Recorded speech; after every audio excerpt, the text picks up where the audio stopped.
बहुकक्षा शिक्षण एवं बहुस्तरीय शिक्षण। आज हम चर्चा करेंगे बहुकक्षा शिक्षण एवं बहुस्तरीय शिक्षण पर। ऊपर लिखे भारी भरकम शब्दों को देखकर घबराइएगा मत। ये देखने और पढ़ने में भले ही कठिन लगे, परंतु समझने में बिल्कुल भी कठिन नहीं है। सच्चाई यह है कि ये काम तो हम लोग प्राइमरी स्कूलों में लगभग रोज ही करते हैं। सिर्फ इनके रूपों को और तरीकों को ठीक से समझ लेने की जरूरत है। अब इनका हम शाब्दिक अर्थ आपको पहले क्लियर कर दें। बहुकक्षा शिक्षण, इसका शाब्दिक अर्थ है एक अध्यापक के द्वारा बहुत सी कक्षाओं को एक साथ पढ़ाना। ये हम सभी लोग शायद प्राइमरी स्कूल में अधिकतर सभी को समस्या रहती है कि अध्यापक कम है और छात्र ज्यादा, इसलिए एक अध्यापक के द्वारा बहुत सी कक्षाओं को एक साथ पढ़ाना ही बहुकक्षा शिक्षण कहलाता है। दूसरे शब्द पे आते हैं बहुस्तरीय शिक्षण। जैसा कि नाम से स्पष्ट है, बहुस्तरीय, बहुत से स्तर, यानी कि अलग अलग स्तर के होशियार, कमजोर, इन सब बच्चों को एक साथ सिखाना। ये हम सभी लोग जानते हैं, दो जुड़वा बच्चे भी एक जैसे नहीं होते हैं, कुछ होशियार होते हैं, कुछ कमजोर होते हैं। तो एक कक्षा में सारे बच्चों के स्तर को हम एक जैसा कैसे समझ सकते हैं? जब हम एक कक्षा लेते हैं तो उसमें अलग अलग तरीके के बच्चे भी होते हैं। उन सारे होशियार बच्चों को और कमजोर बच्चों को सबको साथ साथ सिखाना हमारा बहुस्तरीय शिक्षण के अंतर्गत आ जाता है। दोनों नाम मिलते जुलते हैं, लेकिन दोनों में अंतर बहुत बड़ा है कि बहुकक्षा शिक्षण में एक ही अध्यापक होगा, बहुत सी कक्षाएं होंगी, और बहुस्तरीय शिक्षण में एक ही कक्षा में अलग अलग स्तर के बच्चे होंगे। अब हम आपको बताएंगे कि बहुकक्षा शिक्षण में विचार करने योग्य बातें कौन कौन सी हैं। बहुकक्षा शिक्षण की बहुत सी दशाएं हमारे विद्यालयों में देखने को मिलती हैं, जैसे कि 5 कक्षाओं के लिए एक अध्यापक, 5 के लिए 2, 3 या 4 अध्यापक। इन दशाओं में बहुकक्षा शिक्षण करना ही करना है। मौजूदा हालात में ये हमारे स्कूलों की एक समस्या भी है और बहुत बढ़िया समाधान भी। लेकिन हमारे सामने चुनौती ये है कि इसे करने के लिए हम कौन से रुचिकर और प्रभावशाली तरीके अपनाएं। बहुकक्षा शिक्षण करने के लिए कौन से रुचिकर तरीके अपनाए जाएं ताकि सभी बच्चे हमारे विचारों से लाभान्वित हो सके। इस पे नंबर 1 पर आता है समय विभाजन चक्र।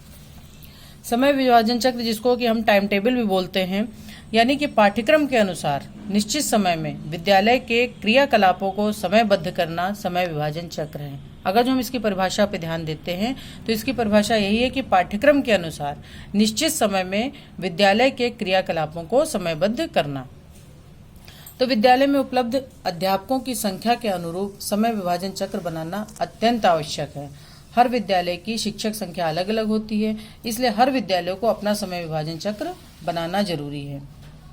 लेकिन जब हम बहुकक्षा शिक्षण कर रहे होंगे तो हमें समय विभाजन चक्र मॉनिटर्स को ध्यान में रख के बनाना होगा, क्योंकि अकेला शिक्षक सारे कक्षाओं को एक साथ मैनेज नहीं कर पाएगा, उसको मॉनिटर का सहयोग लेना पड़ेगा। इसलिए अपने और मॉनिटर के काम की साप्ताहिक और दैनिक कार्य की रूपरेखा बनानी होगी। दूसरा बिंदु आता है मॉनिटर। अब आप पाएंगे बहुकक्षा शिक्षण पद्धति में शैक्षिक कार्य व्यवस्था तथा अनुशासन बनाने के लिए मॉनिटर की भूमिका अत्यंत महत्वपूर्ण है।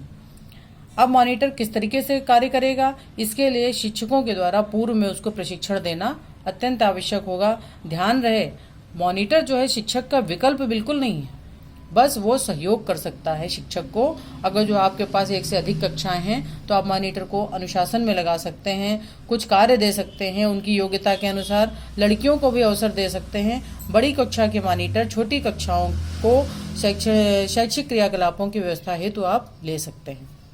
ऐसी स्थिति में शिक्षक को मॉनिटर के लिए अतिरिक्त समय देना पड़ेगा, उनका ध्यान देना पड़ेगा। तीसरा बिंदु आता है समेकित पाठों का चयन। समेकित पाठ शब्द शायद नया लग रहा होगा, लेकिन समेकित पाठ वे कहलाते हैं जिनकी विषय वस्तु समान हो, यानी कि वे अलग अलग कक्षाओं के हों लेकिन विषय वस्तु समान हो। जैसे किसी में हड्डियां पढ़ानी है और किसी में कंकाल तंत्र पढ़ाना है, तो आप दोनों पाठ एक साथ समेकित कर लें और उन दोनों कक्षाओं को एक साथ ले लें और उनका क्लास आप एक साथ ले सकते हैं। कक्षा 2 और 3 में आपको जोड़ सिखाना है, गुणा सिखाना है, दोनों कक्षाओं की विषय वस्तु समान है, आप दोनों कक्षाओं को एक साथ बैठा सकते हैं। ये आपको ध्यान देना पड़ेगा कि समेकित पाठ कौन कौन से हैं। चौथा है बैठक व्यवस्था।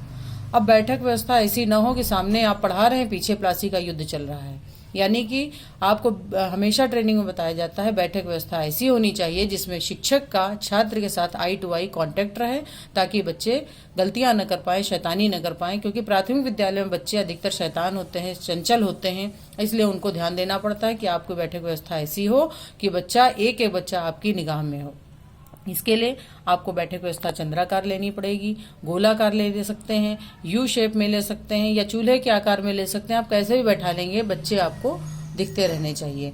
यानी कि कुल मिला के अगर हमारे पास 5 कक्षाएं हैं, हम अकेले हैं या 2 शिक्षक हैं या 3 शिक्षक हैं, 2 शिक्षकों की कमी है या 3 शिक्षकों की कमी है, तो हम मॉनिटर का सहायता लेके समेकित पाठों का चयन करके समय विभाजन चक्र बनाकर और बैठक व्यवस्था उचित ढंग से करके हम बहुकक्षा शिक्षण के आधार पर ये चुनौती स्वीकार कर सकते हैं अगर जो हमारे पास शिक्षकों की कमी है।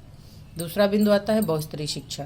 हाँ, ये बात और बता दें आपको कि बहुकक्षा शिक्षण को बहुश्रेणी शिक्षण भी कहते हैं। कई बार बहुश्रेणी शिक्षण पूछ लिया जाता है और बच्चे छोड़ आते हैं, लेकिन बहुकक्षा शिक्षण और बहुश्रेणी शिक्षण सेम है। दूसरा बिंदु आता है बहुस्तरीय शिक्षण में ध्यान देने योग्य बातें। बहुस्तरीय शिक्षण में ध्यान देने योग्य बातें, इस पे आपको ध्यान देना अत्यंत आवश्यक है कि जब हम बहुकक्षा शिक्षण कर रहे होते हैं तभी हमारा बहुस्तरीय शिक्षण भी चल रहा होता है। बहुस्तरीय शिक्षण में आपको करना ये है, जैसे अभी हमने आपको पहले ही बताया था कि विद्यालय में सभी बच्चे एक जैसे नहीं होते हैं। हमने आपसे बताया कि 2 जुड़वा बालक भी समान मानसिक स्तर के नहीं होंगे, इसलिए हम कक्षा के बालकों को मुख्य रूप से सामान्य, सामान्य से कम और सामान्य से अधिक स्तरों में बांट सकते हैं और शिक्षकों की कमी के कारण इन बच्चों को अलग अलग समूहों में भी पढ़ा सकते हैं। क्या आप ऐसा अनुभव कर सकते हैं कि सामान्य से अधिक स्तर के बच्चों का आप सहारा ले सकते हैं? यानी कि सामान्य से अधिक स्तर के बच्चों से आप कठिन तथा विशेष प्रकार के कार्य करवा सकते हैं। इससे हमारी कक्षा में गुणवत्ता में वृद्धि होगी और सामान्य से कम स्तर वाले बच्चों को पुनरावृत्ति के अधिक अवसर प्रदान कर सकते हैं और सामान्य स्तर के बच्चों को पुनरावृत्ति निरीक्षण के लिए ज्ञान विस्तार का अवसर भी प्रदान कर सकते हैं। अब बहुकक्षा शिक्षण पढ़ाते समय हम ये ध्यान देंगे कि बहुकक्षा शिक्षण जब हम कर रहे होते हैं उसी समय बहुस्तरीय शिक्षण भी हमारा चल रहा होता है।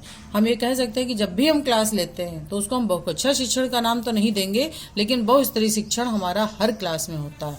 आप कभी भी क्लास किसी भी बच्चे की लीजिए, उसमें सब बच्चे एक जैसे मानसिक स्तर के नहीं होंगे, इसलिए जो भी हम जनरली क्लासेस लेते हैं उनको हम बहुस्तरीय शिक्षण का नाम दे सकते हैं, लेकिन बहुकक्षा शिक्षण का नाम नहीं दे सकते हैं। इस प्रकार शायद आपको क्लियर हो गया होगा कि बहुकक्षा शिक्षण अथवा बहुश्रेणी शिक्षण या बहुस्तरीय शिक्षण क्या है। धन्यवाद।